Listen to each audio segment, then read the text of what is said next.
I never imagined I'd be telling this story. My name is Michael, and for 8 years I believed I had the perfect marriage. My wife, Sarah, was my best friend.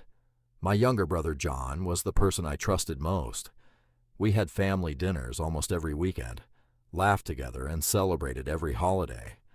Looking back, the signs were there. Sarah started smiling at her phone more than she smiled at me. John suddenly found reasons to stop by our house when I was working late. Whenever I entered a room, their conversations would end instantly. I convinced myself I was being paranoid. One Friday, I finished work early and decided to surprise Sarah with her favorite takeout. I texted her that I'd be home around 8 p.m., but I actually arrived just after 6. As I pulled into the driveway, I noticed John's truck parked around the corner instead of in front of the house. That was strange.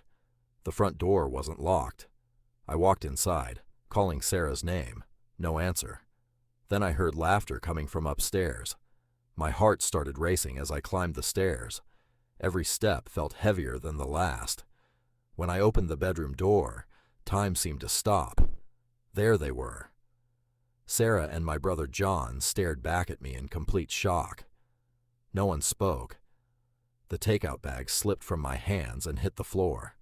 John stood up and tried to explain, but I couldn't hear a word he was saying. Sarah kept saying, "It's not what it looks like." I looked at both of them and quietly replied, "It looks exactly like what it is." I turned around and walked out of the house. That night, I stayed at a friend's place. The next morning, my phone was filled with missed calls and messages from both of them, begging me to talk. I never answered. The hardest part wasn't losing my marriage. It was realizing that the two people I trusted most had betrayed me together. Months later, I filed for divorce and cut all contact with John. Healing wasn't easy, but eventually I realized something important.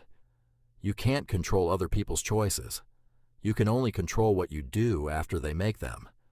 And sometimes, walking away is the first step toward finding peace.